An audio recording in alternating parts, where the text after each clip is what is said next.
Ketika Nadiem Makarim ditunjuk sebagai menteri pada tahun 2019, sejumlah pihak menyambutnya sebagai simbol harapan baru dan teladan bagi dunia pendidikan Indonesia. Saat itu Nadiem dikenal sebagai sosok milenial berpendidikan tinggi yang menjadi pengusaha sukses nan kaya raya. Namun ironisnya pada 4 September 2025, Kejaksaan Agung menetapkan Nadiem sebagai tersangka dalam kasus korupsi pengadaan laptop Chromebook saat ia menjabat sebagai menteri. Saksikan selengkapnya dalam segmen Benang Merah.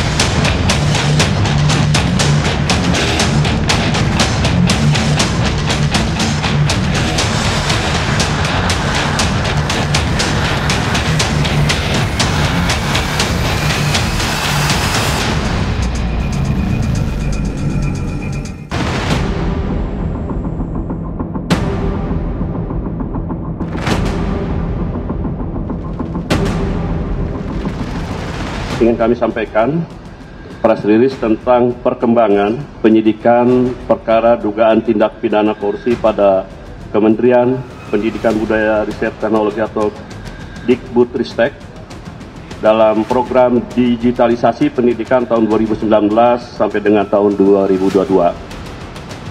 Penyidik pada Gedung Bundar sebelumnya telah menetapkan tersangka terhadap 4 tersangka.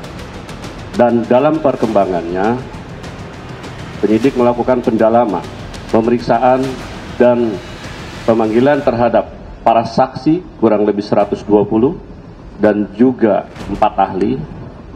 Dari hasil pendalaman, keterangan saksi-saksi dan juga alat bukti yang ada pada sore dan hasil dari ekspos telah menetapkan tersangka baru dengan inisial NAM.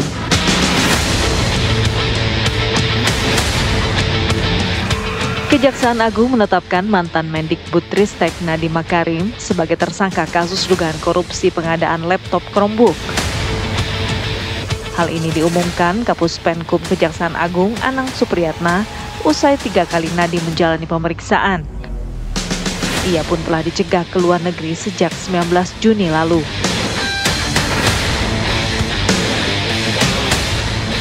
Mantan Mendikbudristek itu ditetapkan sebagai tersangka setelah penyidik menemukan alat bukti dan juga telah memeriksa sejumlah saksi dalam kasus ini. Pada bulan Februari 2021 telah menerbitkan Permendikbud nomor 5 tahun 2021 tentang petunjuk operasional dana alokasi khusus fisik reguler bidang pendidikan tahun anggaran 2021 yang dalam lampirannya sudah mengunci spesifikasi Chrome OS. Sebelumnya, Kejaksaan Agung telah menetapkan 4 orang tersangka dalam kasus dugaan korupsi Kemendikbudristek dalam program digitalisasi pendidikan periode 2019-2022. Kerugian keuangan negara yang timbul dari kegiatan pengadaan TIK diperkirakan senilai kurang lebih 1.980 miliar yang saat ini masih dalam penghitungan kerugian keuangan negara oleh BPKP.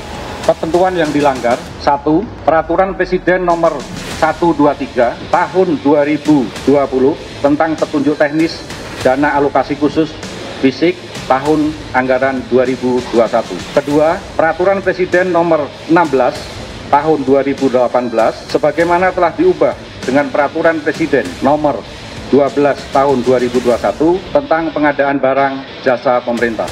Ketiga, Peraturan LKPP nomor 7 tahun 2018 sebagaimana telah diubah dengan Peraturan LKPP nomor 11 tahun 2021 tentang pedoman perencanaan pengadaan barang jasa pemerintah. Para tersangka diduga berperan mengondisikan sejak awal, termasuk mengubah hasil kajian sistem operasi dari Windows ke Chrome OS dari Google atas arahan langsung dari Mas Menteri Nadiem Makarim.